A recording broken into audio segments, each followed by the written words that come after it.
We are not at Mount Pulai today. Um, we're at a development in Skudai, which is where I'm staying. While I wait on my flight next week back to American soil. And I want to. I'm Wesley Green. This is Untethered, Hey, I'm Erica. and I wanted to start out this episode explaining why we did not do the uh, advertised destination. We couldn't get there, and this has been pretty consistent while I've been in Malaysia.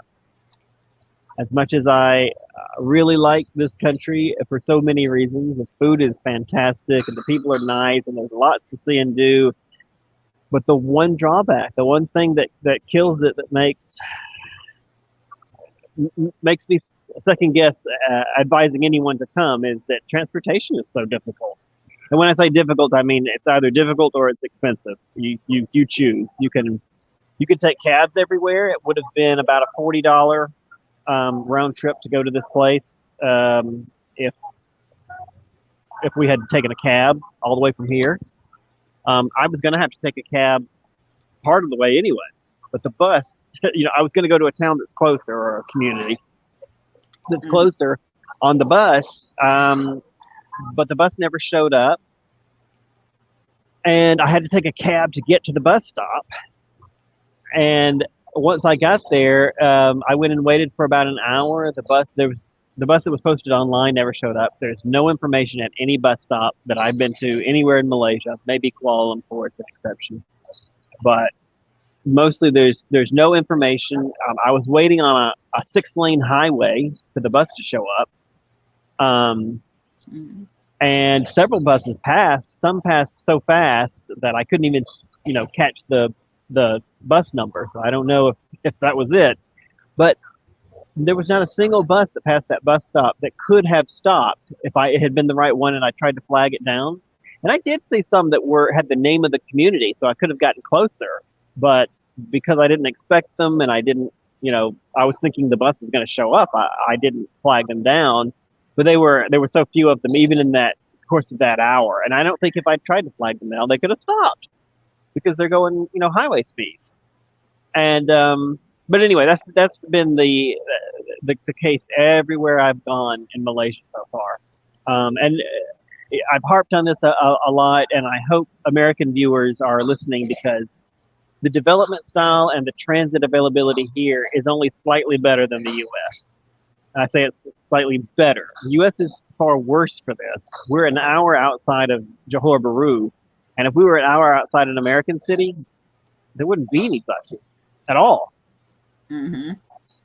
So it would be impossible to get around. Now, I guess on the upshot, you wouldn't be there if you didn't have a car. So that's good? Question mark. But yeah, it really stinks here, and it's just acknowledging it's worse in the U.S. And it really makes me like, if somebody said, well, how is Malaysia? Should I go? I would say, if you're prepared to rent a car for the entire duration of your stay, yeah, I mean that's a budget killer for a lot of travelers. But and I'm not advising the legality of renting a car. I have no clue. I never advise that people should drive in a foreign country, because you don't know the rules, even if it looks like you do and you think you're just fine. If you end up in an accident, it's probably going to be your fault. You're the one that doesn't know the rules. So right. I don't want to advise it. Yeah, but at the same time, I don't see how anybody gets around. Or you just have the biggest cab budget. I mean, $40 a day. That wasn't even a day. That was $40 for one cab ride to see one site. I would have been back by noon.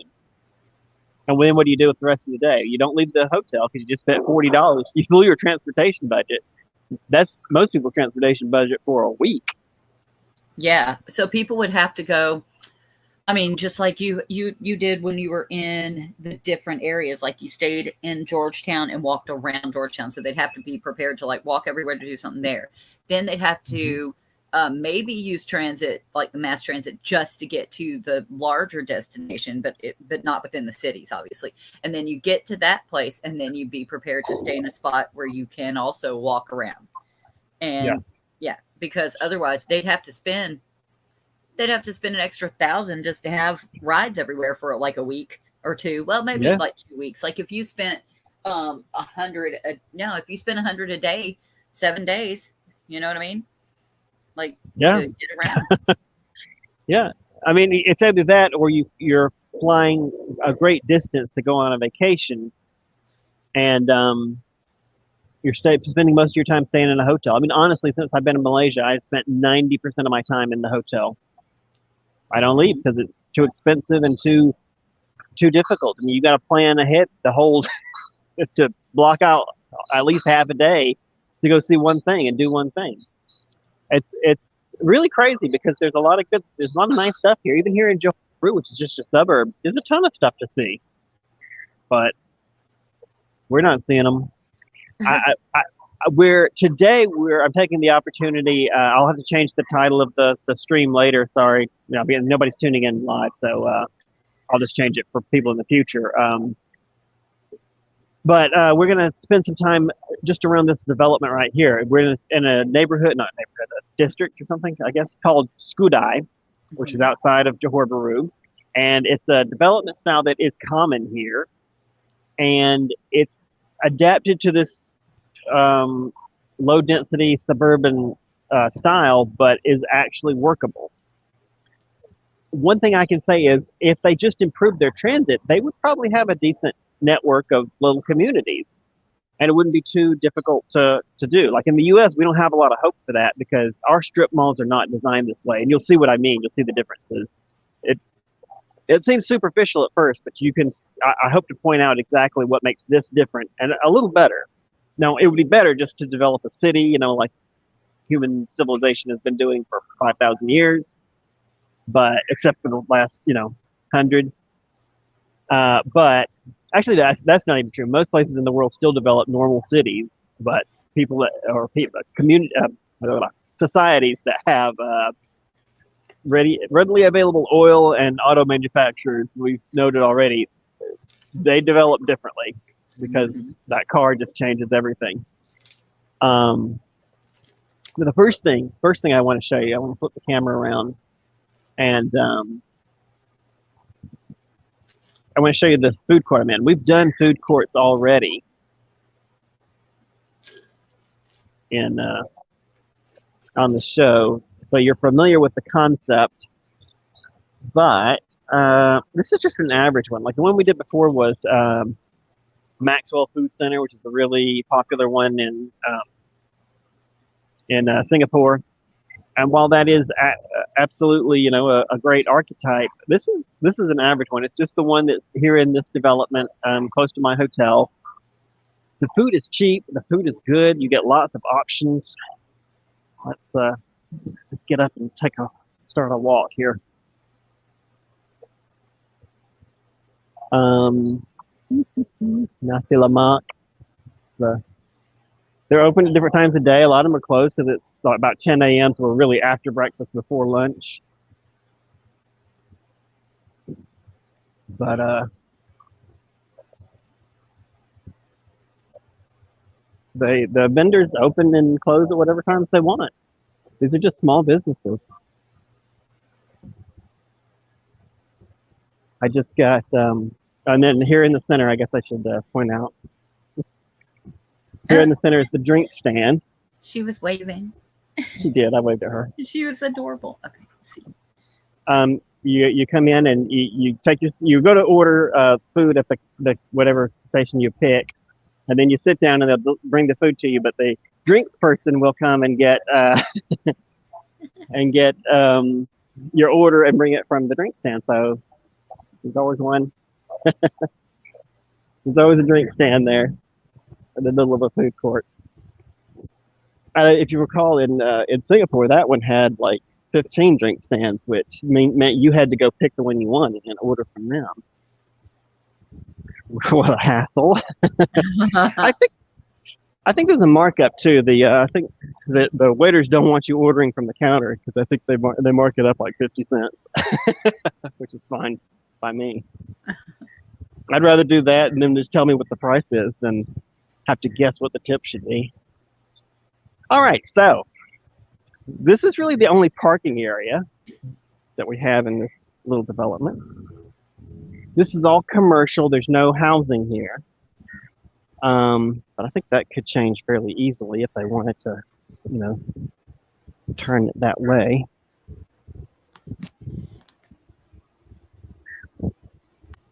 The way I it looks rambled right on. here, this could very well just be Miami. Just the way it looks right there, just or Florida even. Like just a Yeah. parking lot out in the middle, just like, until you get to some wording over that way. But Yeah, that's right. And this little parking area right here is probably the most egregious example of cars taking up space in this development. But if you'll take a look, it's not actually that much. The buildings on the other side are not that far away. Only a couple of rows, and you're surrounded by buildings. Now, this is definitely an auto-centric area, but if you think about the average American strip mall now, it's fields of parking. It's so much that it makes it impossible to even imagine walking to the neighboring development. Like if there's a strip mall next to a strip mall, you've got to get in the car and drive over because it's so far. oh yeah, you'd have not just all of this parking right here. That would be the very, very expensive parking. Then you'd have that entire building stuff to your left there would just be a parking deck that goes up several levels. Right, exactly. So while it gives the impression at first of being just like any strip mall, it's actually not. I think it's more like a classic Main Street America town. It may be one development, but they've got businesses on either side. It's multi-story structures, so there's something on the second floor of almost all of these. So they're actually making use of space. I'm going to call it a hostel, pod hotel, whatever you want to call it, at the that I'm staying in it's above another business. It's on the second floor, and they could be a two-story business if they, took care of it better and attracted more people. But honestly, we're out in the middle of nowhere, to be honest. Skudai is way far. It's about an hour. Like I don't remember if I said that before. We're about an hour from Johor Bahru, and Johor Bahru itself is really just a suburb of Singapore. So we're pretty far out. The place we were trying to go was another hour on the bus, and then another half hour by cab. So it was pretty far out. Oh yeah. Oh, that cab would have been a lot. Yeah. If we had gone all the way from Johor Bahru up to the mountain, that would have been. But even from here, that was the $40 from here out to the mountain. Which is why I was like, yeah. And it occurred to me too that if we were doing this sort of a show full time and had some success at it and had viewers, and we were making any money doing it, I probably would have paid the $40. It would have been worth it to show the site that I wanted to show rather than have an episode where we talked about how you can't get places in Malaysia. But at the same time, this is actually more useful for any travelers who might be thinking of coming here. They should be aware that one of the issues you're going to face is here's the example we're about to walk up on. One of the issues you're going to face is that nothing is for pedestrians, and as a traveler, you're primarily a pedestrian unless you rent a car the whole time you're here. So you've got a road here. We've got a road that you can either walk down the middle of the road, and it's even divided. They've got concrete dividers down there so that the cars cannot drive around you. So you've got to squeeze down this one lane with oncoming cars and you. Oncoming cars and you. And a new video.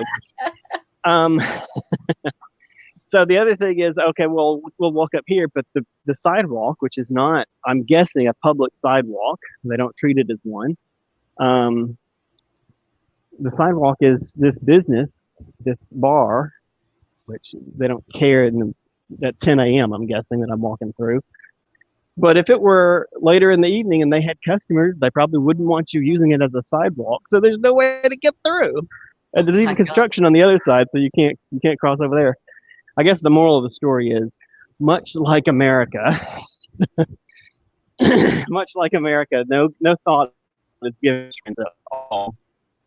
Because if you're not in a car, you're not playing the game, and they're not gonna come.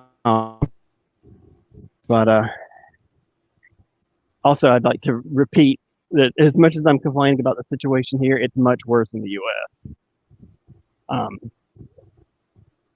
Yeah, and it's just the fact that when a society becomes so car dependent that they just expect everyone to be in a car at all times, they stop designing anything for people. Mm-hmm. And that's when things become unpleasant.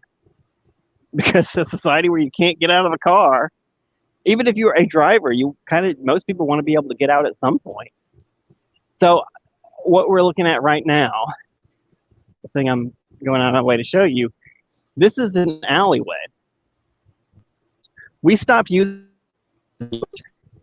If you look at some 19th century cities, I know Savannah, Georgia has them, and the Back Bay in Boston has them. You can still see some examples of alleyways in the U.S.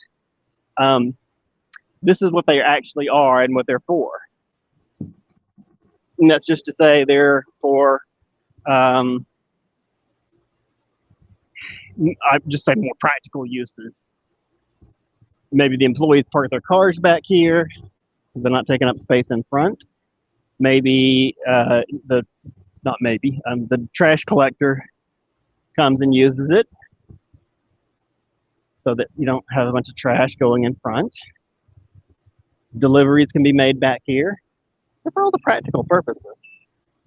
In nicer, actually even today, in some fancier suburban neighborhoods, you'll see alleyways used behind homes so that you don't have the unsightly garage facing the main road. Mm-hmm. But yeah, these are really useful and for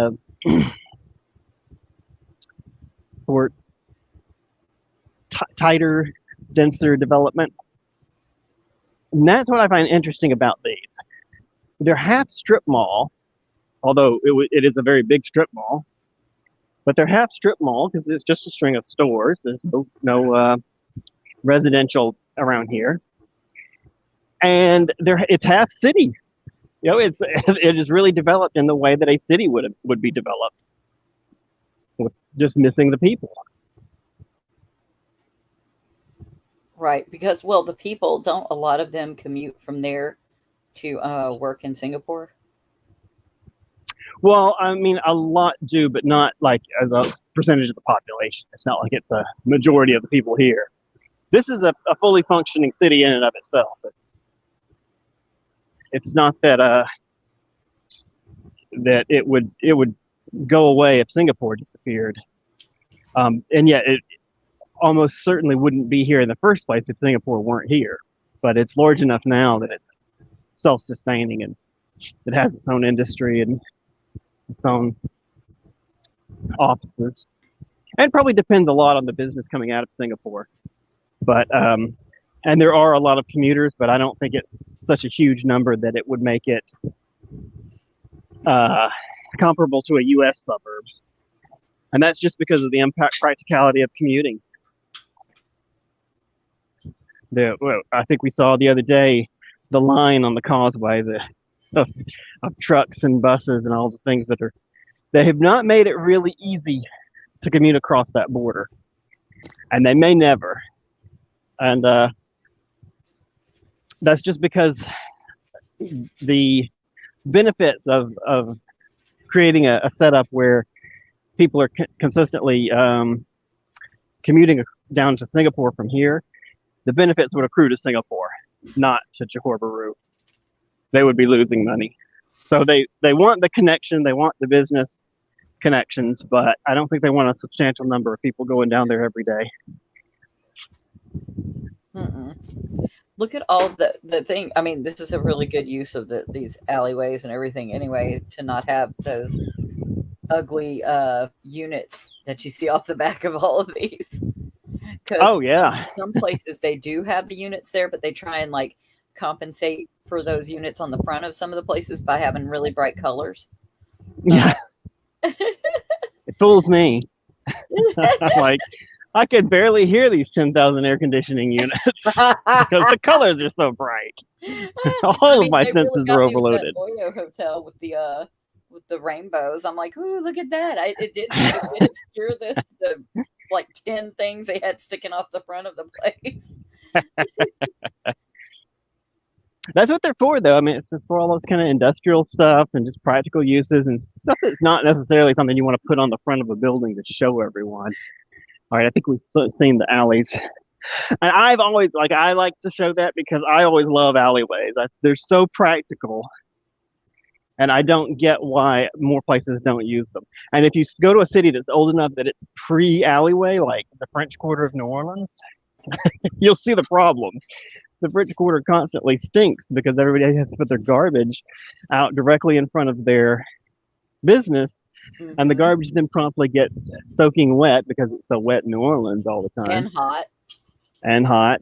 So you got warm, wet garbage for 23 hours out of the day until the garbage person comes around and collects it. It doesn't make for a nice odor. That's why I think it's funny when they have the French Quarter in like TV and movies, and I'm like, you're missing something there, folks. A stench. This needs to be smell-o-vision. I love New Orleans too, by the way. I want to keep it real on this channel. It does stink. I remember when you first went there ever, and you just decided to go there on a whim, and you're like, hey, yes. what? I went to New Orleans, and you're like, whoa, you said every time I go down the street, you're like, at first it's like this one little fancy area, then there's like murder, death, kill alley, and then there's like a, this whole street that was like, just skanky and like dangerous, and then there's just bright, pretty, gorgeous stuff, and then danger. It was funny. I remember that. Yeah, that's true. I always thought of that too, that like that's a good description of a city. Often, in the suburbanized U.S., we think everything's supposed to be pretty, but it's just not true. It doesn't have to be dangerous, but there's going to be a dirtier side to a city. And I'm not just talking about the alleyways. They're terribly useful, but they're not terribly attractive. We got lovely restaurants around here, by the way. But there's whole sections of a city that are just going to be visually unappealing. Sometimes, what do you call it? Smell, adjective for smell. Pungent? I don't know. Like... Pungent. A pungent area of the city, yes. That's true. An unpleasantly fragrant area. Unpleasantly fragrant. Okay. But in a real city, that's going to be crammed all together, and in societies that understand how cities work, urban societies, they don't try and avoid that. That's just what a city is. But we are not, alas.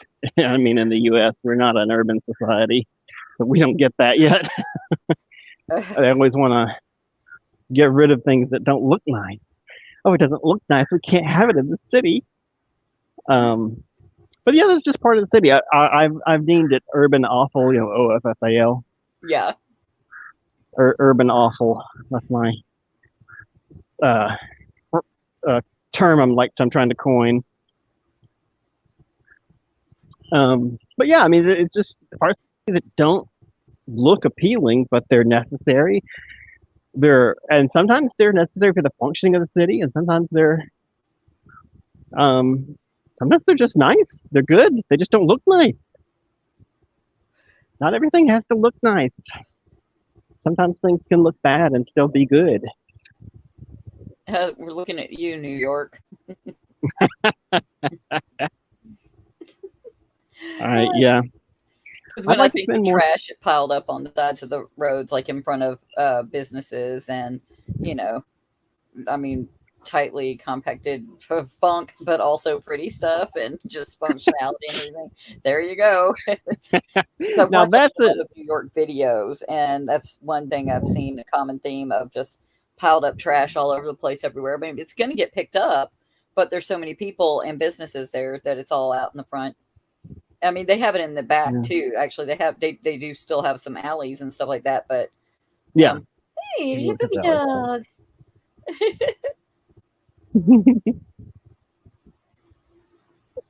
It's some ritzy looking Oh stuff yeah, around I here. was like, look at this little swank stuff.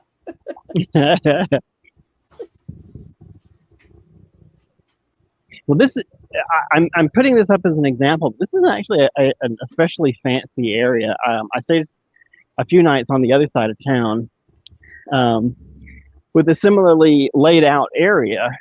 Um, and they had like one area. It was much larger than this, and they had this one street that was just their main street. Every business you could think of was on that street.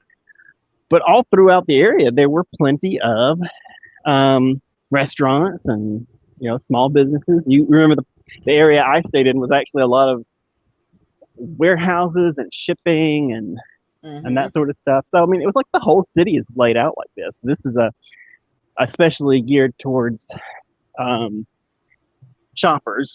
So people come here for shopping. And my street, the street that my capsule hotel is actually on, we'll be there in just a second. It's full of nightlife. I don't think it's the hoppinest part of the city for nightlife, but considering how far we are from other places, anybody around this area is probably going to come here to listen to music, have a few drinks.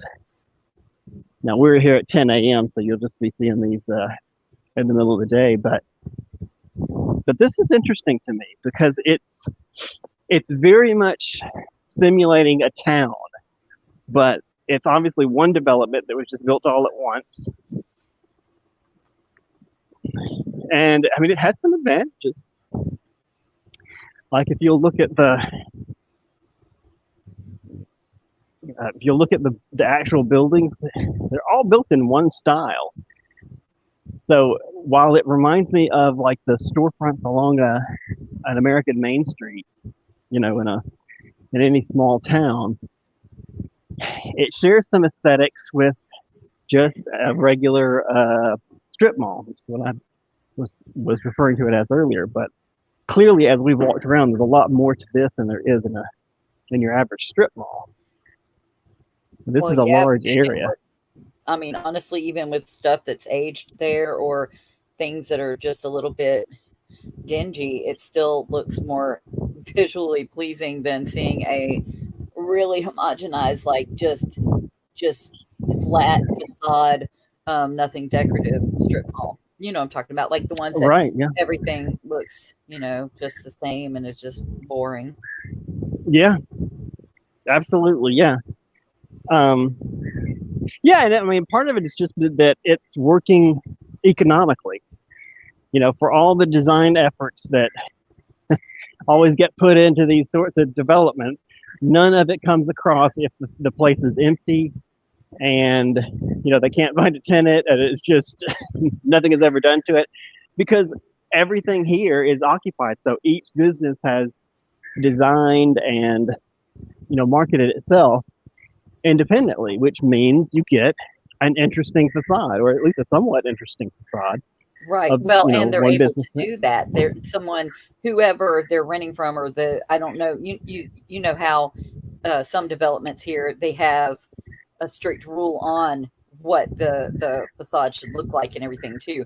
And so, right, yeah. whoever rents it out to the people, it's basically up to them what right is done and how it looks. And they're like, no, this is all going to be gray and boring. Thank you. Right. For a country that constantly preaches competition and, the market's going to do this and make decisions and blah, blah, blah. Whatever any entity in the U.S. has the power to constrain that market and keep any sort of variation from appearing, They jump right on it. They do it. The Mm-hmm. owners, the landlords of buildings in places like this in the U.S. Well, not like this because they don't quite do them like this, but if it's a mall or a strip mall, they're like, here's exactly what everyone will do. It will all be totally identical. Right. So much for rugged individualism. Right. Okay. Right. That's rugged individualism just means that you Except for should not just do it my way. You not. know, That means you shouldn't get health care. That doesn't mean you should do things your way. that's like, ooh, Learn the terminology. we're going to get into a lot of, there'll be a lot involved in that. Oh my gosh.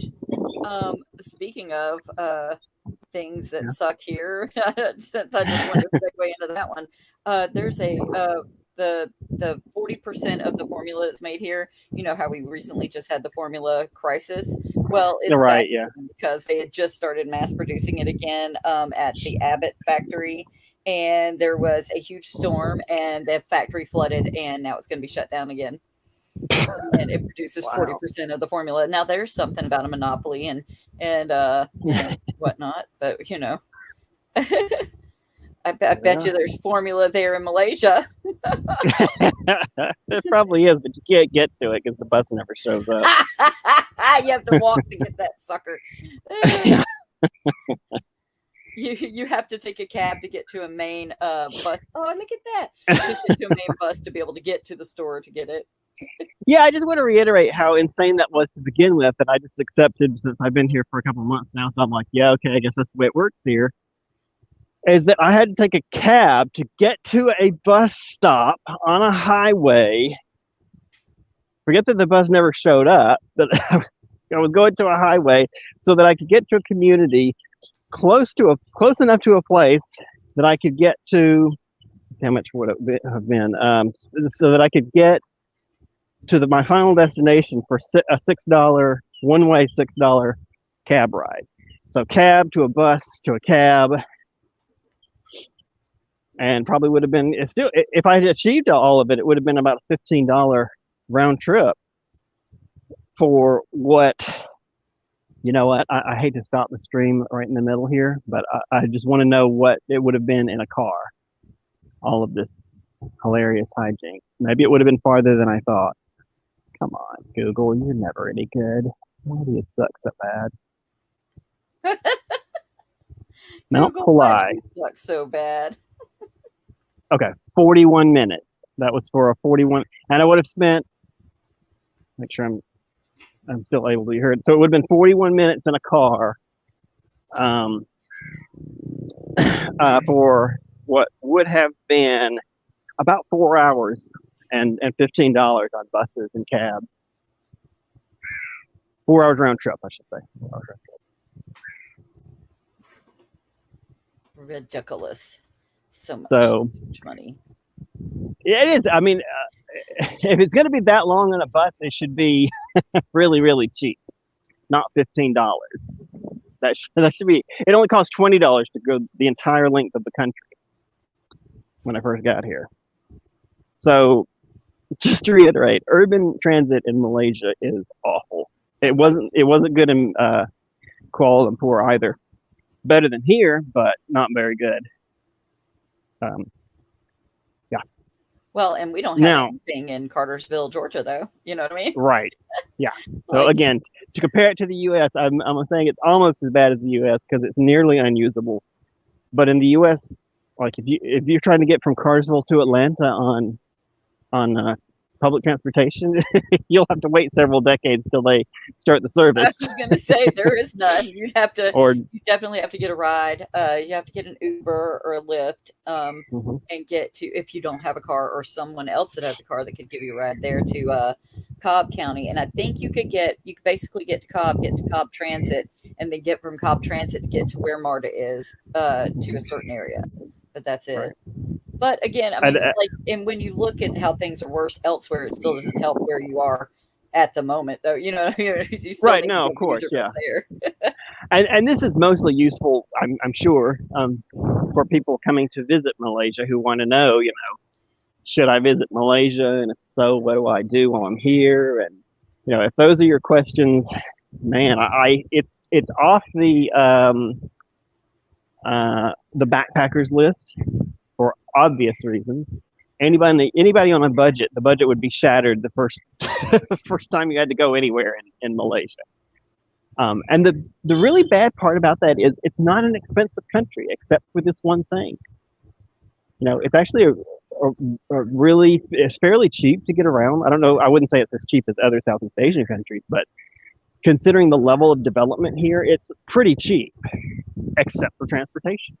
Even a cab is pretty cheap if you're going a normal distance. But you're never going a normal distance because everything is so far apart. Yeah, and so if you're a traveler and you're coming to Malaysia, it's a great country. There's a lot to see and do here, and you're gonna have to work out the transportation issue somehow. Either bite the bullet and rent a car. They drive on the left here if you're from a country where you're not used to that. Eric, are you still there, by the way? Oh, yeah. Okay. If you're from a country where you're not used to driving on the left, you're going to have to brace yourself for that, or just prepare to have a huge cab budget. But also plan to where you can do things. If you choose your lodging in a really good spot, you can be in the center of everything you might need to do. Like where you're at, if you wanted to kind of do some things that are around that area, you still have things that you could do there. Penang, when there was a lot to do in that little certain area or certain little spots there, but also like Georgetown. Yeah. Those places you can stay in them and then plan at least 500 to 700 if you're there for a week, just to be able to get someone to take you to the longer distance places. That's what right. I mean? That's right. There's a mall right next to us too. So since we covered the little development that I'm in, I thought we'd walk over to the mall. It's not a especially large or impressive mall. I just thought we'd see it as we continue to chat about this, which is, yes, you are right. Even here in Johor Bahru, it's not very centralized, but that area that's just across from, on the causeway, just across from Singapore, that's the center of town.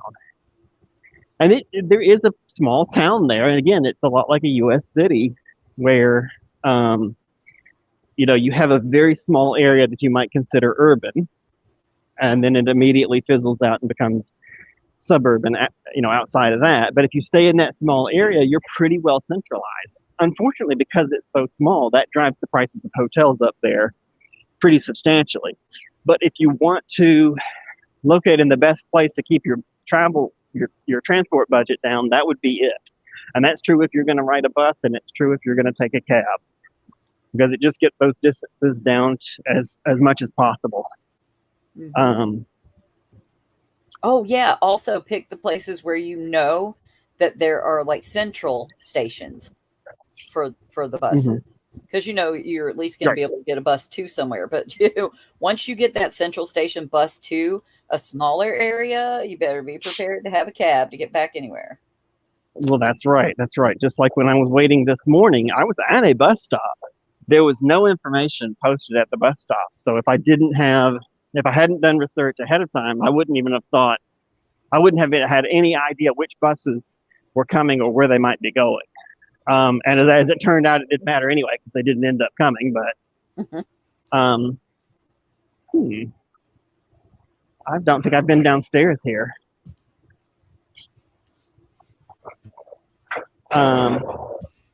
Watson. Anyway, what was I saying? Sorry, I totally lost it. We were just talking about transportation, making sure where you're going to stay and how you're going to plan your stay and stuff. Yeah, that's really my only advice. I guess we can just leave it there. That's my only advice on coming here. I mean, I hate that this is such a thing you have to think about and plan around, because in most places, in poorer parts of the world, that's the strange thing. And the United States, or not just the United States and Malaysia, but in countries that had developed the way these two countries have, along with some others, um, it's the very fact that they are wealthy, well-developed countries that make it difficult to get around. But it does, and it's a big deal because if you're coming to either one of them, you really got to plan ahead, think ahead, and you got to budget for something that almost is just an incidental anywhere else. Like when we were in Cambodia, getting across town was incidental. In fact, getting across the country was incidental. The cost, I mean. Mm-hmm. You know, it's just that's the one thing that you don't have to worry about. And yet it just flips over in places like the US and Malaysia, where all of a sudden it has to become a central concern. Because it is easy to get stuck out by a highway and be trying to call a cab that won't show up.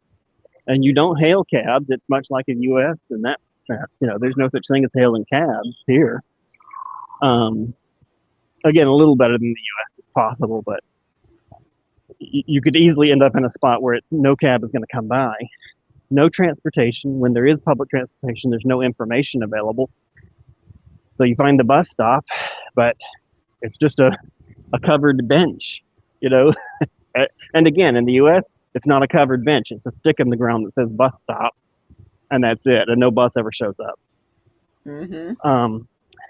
And here, you know, the buses will come by, but you don't know where they're going, and you don't know if you're headed the right direction. I mean, yeah, you have to know ahead of time, you know, what you're doing. Whereas in most places, that's not the case. You know, if you can hail a cab in most places. If you've got a ride-hailing app, you're good. In Vietnam and Cambodia and Thailand, the Philippines, I mean, none of those places have this problem. And I think that, given how people like to travel through Southeast Asia, I think that is probably what keeps people from coming here. Mm-hmm. That's going to be my guess. In fact, you'll hear a lot of people who totally skip Malaysia and they'll go from Thailand straight to Singapore. Because while transportation in Singapore is not as good as it should be, considering the wealth and development of that city, it is there. You can take it. I never had a situation in Singapore where I just could not get somewhere. Mm-hmm. You can always take their transit and begrudgingly take that cab the last, you know, half mile or mile or something, which you shouldn't have to do in a well-developed system, but the cab is there. They have the cab, you can get it. The transit is there, you can get that. Not so here. So yeah, for all the great things and great reasons people should come to Malaysia, and it checks everything on every box on the list of what a tourist wants: great food and friendly people and great sights, and not too expensive except for that one thing. Despite all that, yeah, that makes it that kills it. I mean, no one wants to think that they're going to get stuck on the side of a highway during their vacation and spend half a day waiting on a bus to show up that never does, and have a whole day of vacation shot because there's no transportation. Right. It's too uncertain. Right. Yeah. Yep. So I guess for future viewers, we're going to shift now to a different topic. And that I don't have any more to say about, you know, coming to Malaysia. We've got one more episode here. It's been a lovely country, and with the aforementioned warnings, I do recommend it in that sense. You know, as long as you can get around that one issue, it's nice. People are nice. It's a nice place, lots of stuff. But I think it's appropriate time to shift to future plans. Our next, not in the next episode, but the next destination. Yeah. Mm-hmm. And we were talking a little about this earlier.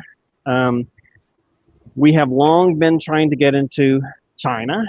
I have, for the past so what is it, June, 5 months, been working hard to try and get paperwork done for a work visa into China. I completed what I thought was everything I needed to get in, and then the embassy and we had to leave Malaysia because none of the embassies or consulates in Malaysia were open. Strange thing to me, but okay. And we had to come down to Singapore, and Singapore just told us flatly when I finally got in there, we don't approve visas for anyone except residents of Singapore. Mm-hmm. And they recommended I go back to my home country to get a visa, which I pointed out was on the other side of the planet. And wouldn't it be easier if they just approved it? But I emailed back and forth with them a long time, and they were pretty adamant that I was allowed to pay the fee and apply. And they were very clear that I would be rejected. Right. Because I'm not a resident of Singapore. And, I mean, or have a student visa. They would do it that way too, but that costs so much money to, well, especially in Singapore, but also anywhere. When we looked it up, all of the other, any country that you're at, if you don't have look at this, there's some like hip. Can you see what it is? Rapping going on. I can't really tell what's going on the TV over there. But, look at that. Oh, I was looking at the thingy behind there. Oh, look. You were watching the TV. Yes. Yeah. It's a chess tournament. Well, getting ready for it, looks like. Very neat. It's pretty cool. It's right in the middle of the mall.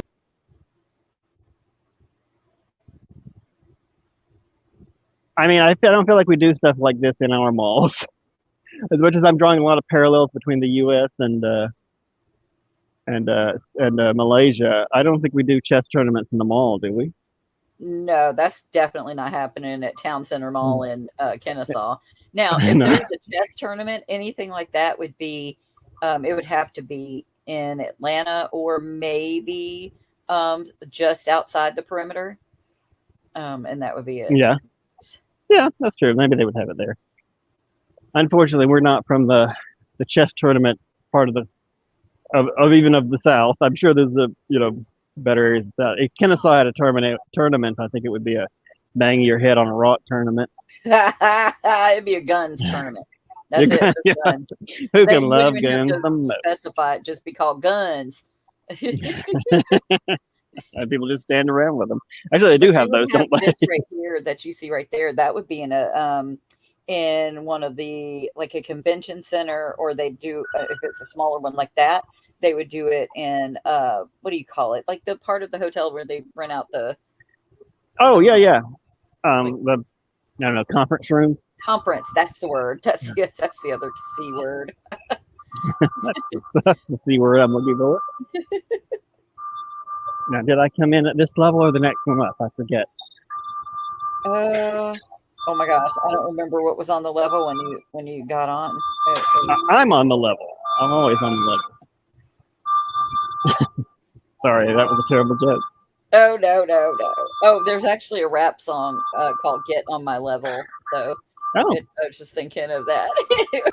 Is that how it said? Get on my level. That's it. Just get on my level. Well, this is usually the way you get into a grocery store. Let's see if that's what we're headed for. Let's find out. Oh, but as far as the countries go, no matter where you are in, just anywhere, if it's not your home country, the rule for China was that they won't give you the visa for them unless you have the student or you have to have the student some sort of or long-term resident. Yep. Yeah. Which, I mean, it was like, well, I'm not a student age, so basically you're saying I have to find a full-time job here in Singapore in order to get a work visa for China. Like, once I have a full-time job in Singapore, I don't need the China job anymore. That doesn't make any sense. Right. You kind of, it's like you're just tempting me. Well, now you still going to come? Well, no, I've got a full-time job here. I guess you had your time, dummies. What the hell? And also, when I contacted the American consulate, one of the American consulates, I'm sorry, one of the Chinese consulates in America. That's what I'm trying to say. Mhm. Once I did that, they said the same thing. They're like, you have to prove you're a resident. I said, well, I'm a U.S. citizen. I should be able to apply at any consulate. And they're like, no, you have to send us like evidence. Like you have to have a driver's license and show us bills that have been sent to your address here in the United States. And I'm like, that person telling you that too is such an antagonistic turd, because they're also definitely the type of person that you would approach at one of these places, and they're just trying to give you the bare minimum things that you could do to get, like, okay, what I'm saying is when they tell you you have to have a license, you could have any identification that has your face, right. That's legit, but they know that it's harder to get a license, so they say that first. Because it's going to be more of a hassle for you to get a freaking license. And then the thing about the mail, like they'll tell you, oh yeah, you have to have the piece of mail, but anything can be mailed to you. It doesn't have to be a bill, because not everybody has a freaking bill here. Like there are people that definitely rent out a room in someone's house, and then they pay them the electric and water and all that crap, Yeah. But I mean, well, somebody that's working in LA isn't going to know that crap, because they're probably not having to deal with that. And they probably haven't rented a room or been poor. So they're like, yeah, just do the worst shit ever. And here you go. Make it very hard on you. Oh, look at these little things. So do kids ride those in the place there? They do. Yes. So they rent them from I wish they had this guy. adult ones. I would ride 10 them. ringgit for 10 minutes. Well, it says that's for the big size. I don't think it's I'd need 2 of those. I'd wear them as skates and kind of buzz around. Yeah. All right. Well, obviously I went up too high, and we can find a way out. There's not much left of this place, but yeah. So for anyone keeping up with this, we're still really trying to figure out what to do. I have booked and leaving on Tuesday, because when they sent me the final email, that was just like, I just decided that, well, what I did was I emailed the school in China and said, look, they have said they are not going to give this to me. And the school was very adamant. They were like, they should give it to you. Tell them they should give it to you. And I'm like, I don't think that's the way consulates work. The way they speak to you is like having a boomer parent trying to tell you how things should be. Yeah. Why don't you just go ahead and get a job there? There's good jobs everywhere. Just tell them that's what you need. Yeah, because people give a shit, That is exactly how things work. You just tell people the way it ought to be, and then you get it. Well, not to get too far off in politics or anything, because I don't want to get too far sidetracked. But I do think that is what happened with that generation. They got everything they wanted. Like my father worked at a union job for at least 20 years. Maybe it was longer than that, maybe 30. But he worked basically all his life, his working life, at a union job where he got paid good money and got good benefits. And I'm not saying he didn't have to do anything for it, but he just went to work every day. Like, and housing was affordable, cars were affordable. There wasn't even widespread mass shooting then. There wasn't, a plague at that point. There's just like a lot going on. But they had it. They did have it a lot. It wasn't that it was easier. It was affordable and more available. And right, yeah. And so that's why they think, because they don't have to do and they're that just like anymore. There's like, that's the way the world is. It's always like that. Because it happened for me. And I'm like, yeah, but it didn't happen because of something you did. It just happened to be that's the way the world was at the time. Mm-hmm. It wasn't like he just walked in the door and everybody's like, well, Clyde Green is here. Up salaries and give people 2 weeks of vacation and protection from being fired. Like, no. I got fired from my last job because I kept pointing out that not last job. Go that way. Go that way. Look behind you. What was that? There's a big mask store to the other side. Is it My Mask? Oh, that's Pub. so lovely. Look at that. Oh, look at this. Look at this. Also, States, folks. if you'd like to work here. Oh, what? They're paying 1,800 ringgit. I'm guessing that's a month. Wow. See, look at this stuff. Yeah, you won't see that here. It's all masks. All masks all the time.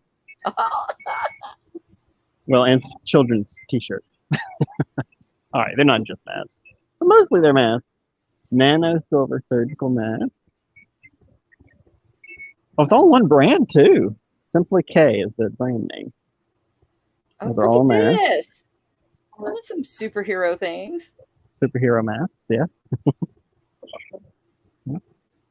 You only sell masks? Only masks?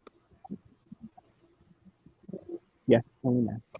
They're like, yeah, what do you want from me? Had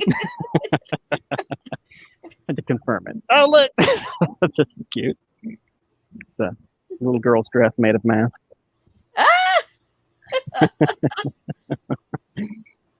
Oh, that's cute. I mean, they didn't even branch out into cloth masks. There's your superhero mask. Wonder Those Woman. are so cute. Yeah, I would wear they probably have what the KN94, isn't that what that is there? And then you can put those over the top of it, and that's like super protection. Those are nice though. Those are pretty. Ooh.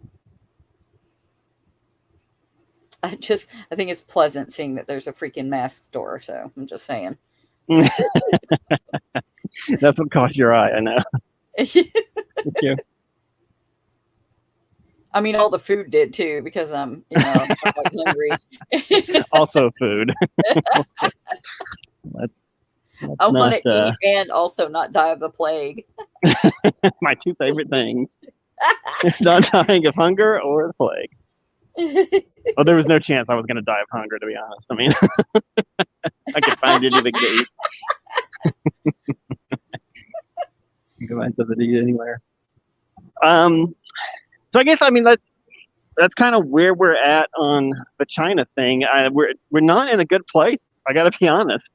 Earlier this week, I sent a message off and said what it would cost. Told them what it would cost to go, because I've already booked a flight to Saipan. That's the closest U.S. territory to where I'm at right now, and booked the flight. And so I'm going to be up. I'm going to be there on Wednesday.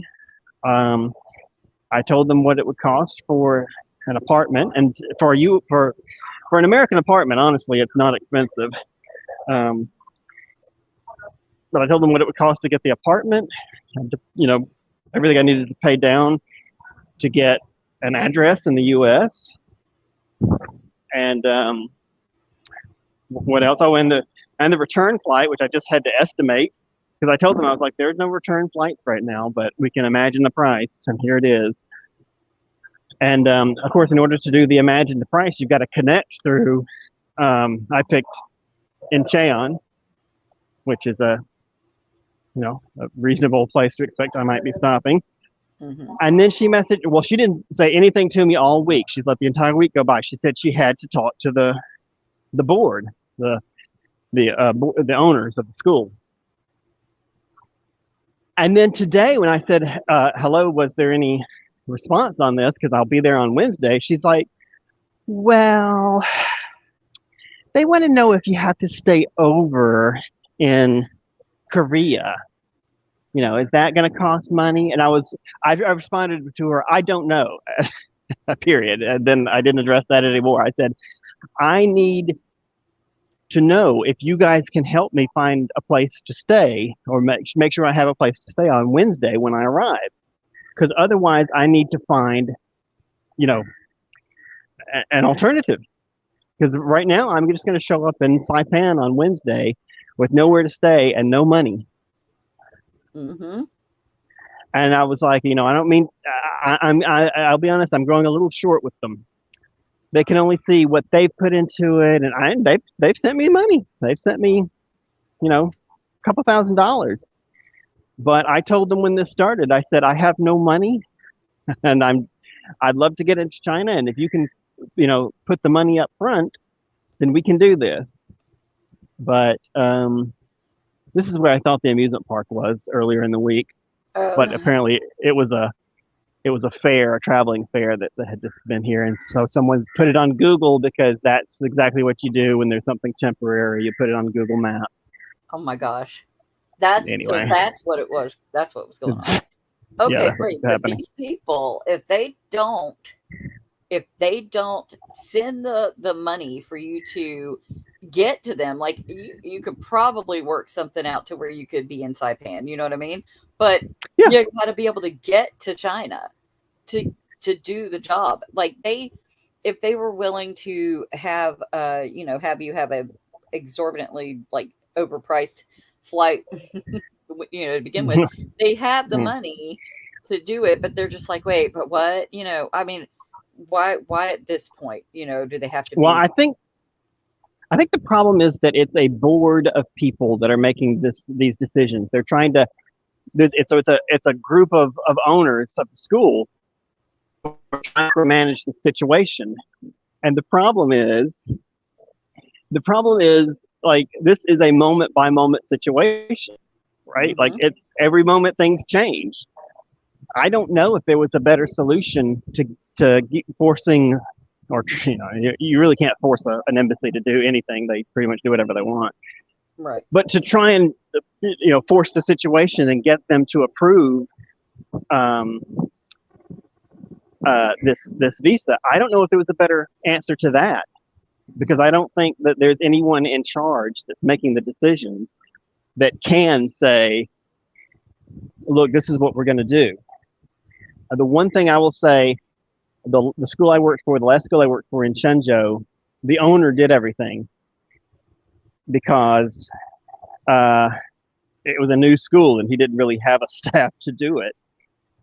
The good part about that is he knew how to do things like get a visa. Like he knew people in government. He could just go to them and say, let's get this done. And when they weren't doing what he wanted, he would drive up to the office and stand over them and smoke a cigarette and blow it in their face. Go, why is this taking so long? And things would get done. And that's not happening at this school. Oh, well, we missed an aerial shot of the development we just looked at. Oh, we've got a giant TV. Maybe I should show them that. Oh. Mr. Yu. Oh, you really can't see it, can you? No, Mr. Oh, yeah. Oh, wow. Yeah. Okay, there you go. Good. These are people that are, oh, there you go. There's the aerial shot, and that's where they're going to put a grocery store. And there you got some residential right there. Oh. Yeah, it's a mega planned place. And they would like you to move here because I guess they're going to put some residential in times of uncertainty with 2 anchor brands. That's the big mall we just came out of. I mean, to be fair, everything is occupied. There's a ton of businesses here. That's not true in a lot of places right now. A lot of places, stuff has sunk, has gone under.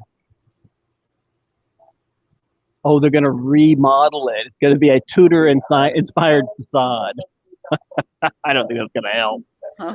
They seem to be promising to get rid of the KTV, which is just virtually like getting rid of me. I mean, why would that come if there's not a KTV? My OnlyFans page is KTV's only fans. KTV's only fans. only. TV fans.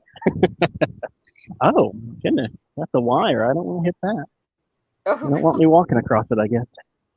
Anyway, where did I drop off? It's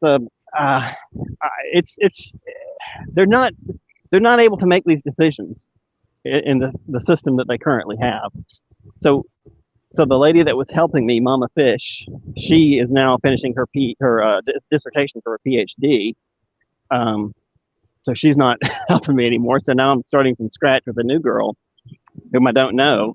I'm sure she's perfectly nice, but she doesn't seem to have a sense of urgency here. And they, I hate to use the fallacy of sunk costs, but they have already put in a lot of money to now say, well, we don't want to put in any more money. It's like, well, then you're not understanding what's going on, because I won't be there and you will have lost all the money Right. that you put in. I don't have it to give you back. I spent it on the plane ticket, Right. which promptly got canceled by China Eastern. But I don't have the money back for it. I will. Actually, I don't know that I'll have. Whoa. Oh, we've got some things to look at. Hold on. I don't think you're gonna, if they don't do the money back, because what Kiwi does is if they don't get the money back from the other carriers, they give you the Kiwi credit. So you only have the Kiwi credit, which, I mean, you can utilize that later, but for the time being. Well, if I'm going to China, I can utilize it. I don't really have anything to spend it on if I'm not going to China. Well, you can always like I'll buy your Kiwi credit. I'll use your Kiwi and I'll send you cash. Is it transferable? I don't know. Is it? It should be. Are you seeing the size of this fish? Look at this thing. What the hell is that? Oh. Is this on the menu? What's going on? Oh my God, is this on the menu? Well, I mean, this is a mall. I thought this was a fountain for, like, your dinner. But I don't think that's going to fit on anybody's plate. Look at this thing. God. Well, anyway, sorry. There's more than one of them, too. Look at that. Yeah, so that's where we're at. I don't have any clue. I don't see any feeding time every Saturday. They only feed them once a week. Wow. Yeah, there's several of them in here, whatever they are. I don't see anything that like tells what they are. Or...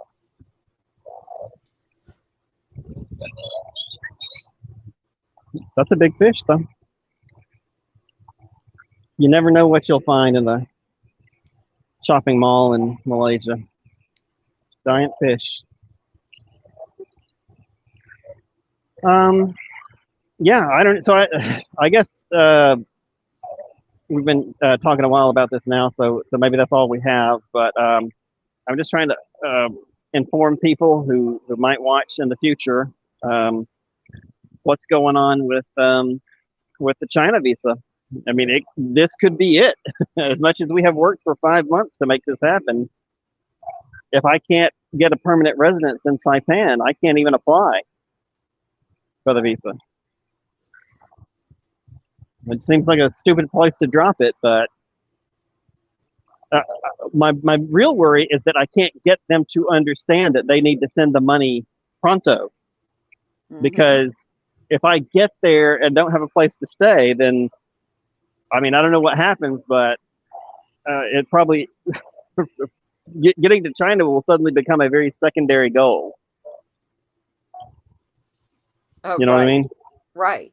Because then you're going to have to figure out how to, I mean, like, since it's a U.S. territory, it'd be better, like, if you could set up shop over there in Saipan. But, I guess these folks are just ready to lose, like, that money that they've already spent. Oh, well. Well, they've already sent me cash, and they've paid a lot for the paperwork that they've gotten so far. But I'm going to tell you right now, that is exactly why I insisted that they pay up front.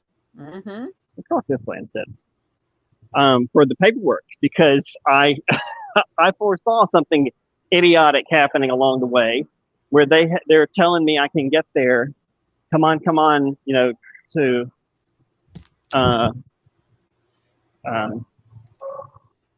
to China and work here. And I said, way back before Vietnam even expelled me, they were wanting me in November of last year. And I said, I can get into China. I said, are you sure you can get the paperwork to actually get me there? And of course, oh yeah, we can do that. And I said, well, you need to check and make sure and call me back. And I didn't hear from them until January when Vietnam said it's time to go. You don't have to go home, but you can't stay here. That's when I called them and I said, okay, start the paperwork. Let's take the chance. So they got a lot farther than I thought at the time. But that this is the stopping point is really idiotic to me. That the whole what is this? that the whole reason I can't get in is because they have a policy of only granting visas to people who live there in wherever they're at. Like, that is not what an embassy or a consulate is for. It's for dealing with foreigners, period. You know, Right. you're making it stupidly difficult for me to get in just because you don't want to approve the visa in this office. Go to the other office. And even in the U.S., they're making it stupidly difficult. Oh, well, if you're not a resident, if I'm not, so I had to set up residency so I can leave. Right. That's All so right. stupid. That's ridiculous. This is stupid, and it's something they could have researched and found out before we started all this.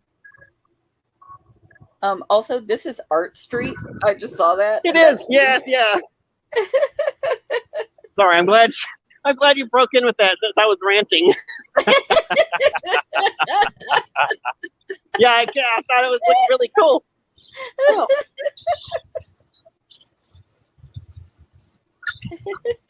Oh, all right. So this direction, Jackson Pollock. What? Obviously, he didn't do this, but I guess they're saying it's in his style. It is paint splatter on the wall. So.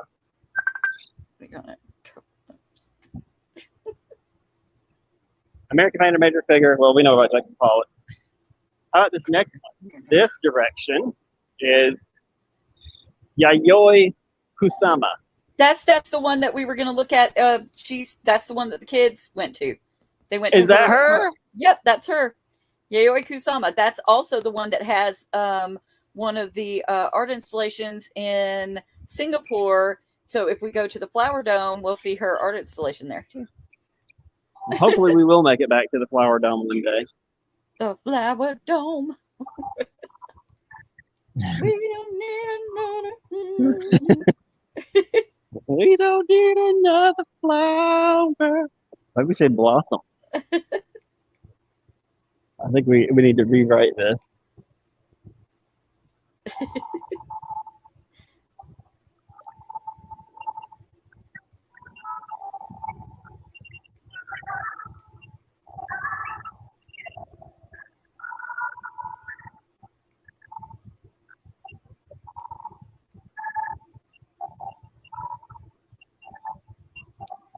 Jim Dine.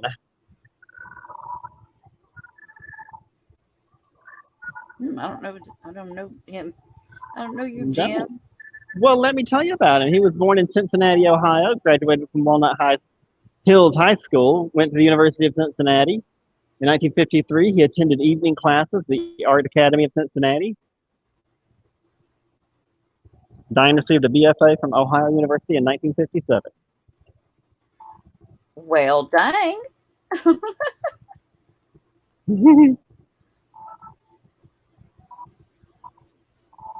Dine moved to London and continued to be represented by... Oh, okay. Sorry, I'm skipping in the middle of it. Returned to the United States in 1971 and focused on a series of drawings.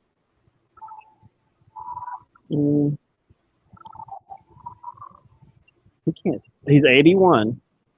Okay. Well, Wow. and his style is what? Neo-Dada and pop art. Oh.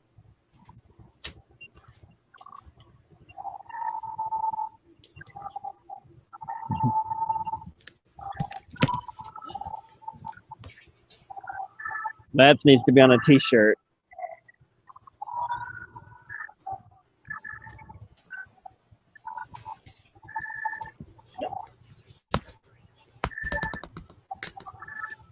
Well, we got some art in our little conversation here. How nice is that?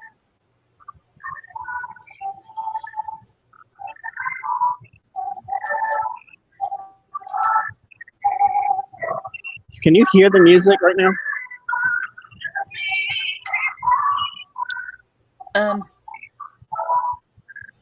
No, Sorry, I can hear that there's music, but I can't tell what it is. I feel like where I'm standing, I'm getting about 3 different musical selections being played from inside stores. Keith Haring. Oh wait. Oh what? Oh Keith my God! Haring. I love Keith Haring. Well, you know Oh him. yeah, He's Haring. a little yeah. He's the queer artist during the other horrible time in U.S. history during the AIDS epidemic. AIDS crisis. Yeah. Yeah, born 1958, died 1990. Yeah. New York City street culture of the 1980s, expressing concepts of birth, death, sexuality, and more. Yes. Yes.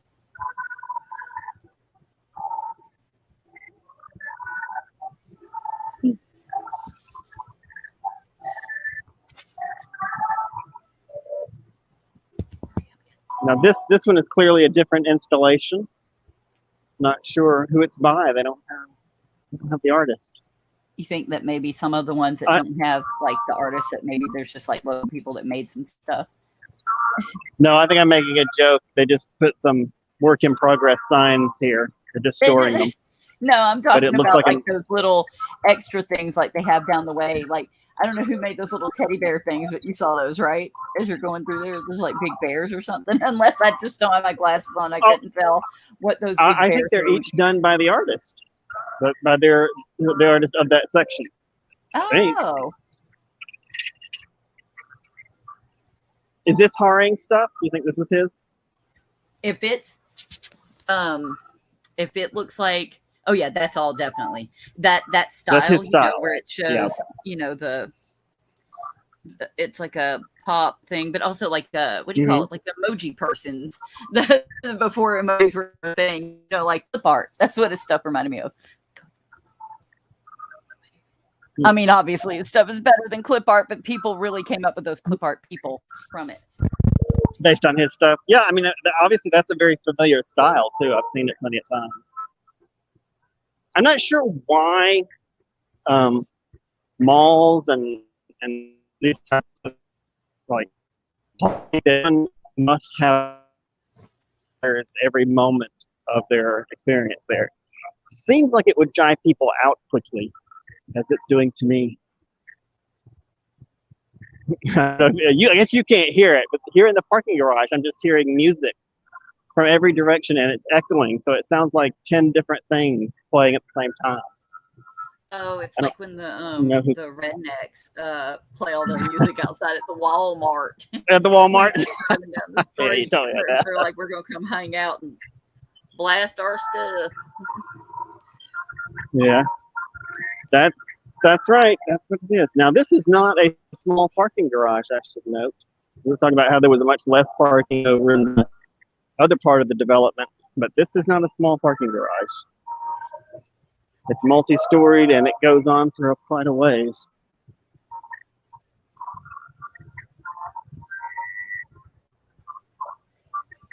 But I don't know if you can even see how far it goes, because the lighting makes it look like it ends right here, but it doesn't. Anyway, let's get out of here. I can't even hear myself think. You're like, this music, no. It is maximum annoying. I don't understand why they're doing that. I can't even hear myself think. I just want to get the hell out. Maximum annoying. Okay, well, let me flip it around because it feels like we're wrapping it up. I got to say I had hoped, but not entirely surprised that the whole mountain thing didn't work out. It's the sort of thing where in the future, if I had a budget, I would just bite the bullet and get that cab up there, because I think it would have been a cool view. It would have been nice and peaceful, and probably they wouldn't have had music blaring in your ear the whole time you're on the mountain. Just guessing. But boy, that's on the budget we're on now. That's just insane. And also, I kind of want to take the opportunity to show one of the problems with coming to Malaysia or any country like this. I put the U.S. on that list as well, especially the U.S. Hey, Trent was on. Look at that. I didn't even see when he came on. Maybe it was just now. Hi, Trent. Oh, I should click his thing. He gave a thumbs up. Whenever you go to a country that is car oriented like this, as a tourist, unless you want to rent a car for the whole time, you're going to spend a lot of time stranded and trying to figure out how to get places. You know, Right, I sat. it's even hard to get a Grab there. Yeah, it has been difficult to get a Grab, which is like an Uber if you're not familiar with the company. It's a ride-hailing app. But I've been in places where they don't exist. Now, to be fair, Trent lives in Talladega, and they don't have those either. In fact, I don't even think they have a cab company there. But that's more to the point. Malaysia and the U.S. are very similar in this regard. And I got to say, it has to keep a lot of people, a lot of tourists from putting these places on their list. You know, Malaysia has everything that the other countries of Southeast Asia have and more. And yet it's so difficult to get around. Like, I understand if you go to Thailand or Vietnam or Cambodia, it's not difficult to figure out how to get from point A to point B. You know, everybody's doing it. Not everybody drives there. So as a tourist, you're right in with the majority of the population. But when you come to a place like Malaysia, there's very few people that are not driving everywhere. So unless you want to rent that car for the whole time, I guess the advice is solve the problem before you come. It's a nice country. The people are nice. The food is great. There's lots to see. But you've really got to solve that transportation problem before you get here. And then the other thing was China. It's up in the air, question mark. I don't know what's going to happen. If they're willing to send me money to do what needs to be done to get there, then, or if they have another solution, you know, I'm ready to hear it. But as of right now, I'm getting the feeling that I'll be in Saipan. I don't know how I'm going to live when I get there, but I wouldn't be mad about staying there. No, at Just least to state it's the gorgeous. obvious. It's like gorgeous, amazing, small town. Yeah, yeah. You know, for all the flag wavers in America that think America's the best country in the world, I always think, are you sure it's the best? You sure there's not some Pacific island that's better? Well, this is the one place that's like, well, you're both right. It's an American Pacific island, and if there's a contest for best place in the world, I think it deserves to be on the list at least. At least it's the contestant. I don't think Chicago is. St. Croix. St. Croix is a U.S. territory, and that's gorgeous. I have friends there. Oh yeah. So just in case, I have a friend that's over there that has family. So if you need to go elsewhere from Saipan, he was like, hey, I have people in St. Croix. That would be a culture shock looking thing, because you know the type of people I know too. So it's going to be insane. Well, I need to get introduced to some of those people in Saipan, to be honest, but one step at a time. Yeah, the whole reason to go to Saipan was that it was close. St. Croix I'm sure is lovely, but it's not very close. But not at all. I was like, that Saipan was a nice suggestion. Well, actually, technically, I think Guam is closer, but the flights there were a little more expensive for whatever reason. But they're almost, I mean, they're all the Marianas Islands. Guam is one of the Mariana Islands, and but it's a different territory. The northern Mariana Islands are the another territory. Yeah, and Saipan is the biggest of and Rota and wait, I can't remember them all now. But and then there's little bitty ones. I can't remember them now because I had them all memorized. But yeah, I looked at Guam. It costs more to be there than. Yeah, it's a more expensive island. Yeah, I mean, to be fair, there may be more jobs there as well. But I just went for flights because honestly, I was just like, the minute I like accepted that Singapore was not going to give me the visa, I just said, what's the closest U.S. territory? You know, what's the cheapest place to get to, and then we'll work it out from there. Because at least when I get there, I'm in a place where I can work legally without any, concerns, and I don't need special permission to be there. I can obviously, Malaysia has a really generous visa policy towards Americans, but it's not infinite. They just stay as long as you want. So at this point, I'll be headed back, and we'll find out next week what's going to go on. We have one more stream scheduled for Monday here, and it's a building that has a great view of Singapore. I mean, let's be honest. The whole reason this place is here is because of Singapore. So it's been interesting. It's been fun. I've enjoyed Johor Bahru, but we're kind of on our way out now. And then the stream after that next week will be goodbye to Asia. We'll be going to the Northern Pacific. I don't think Saipan counts as Asia.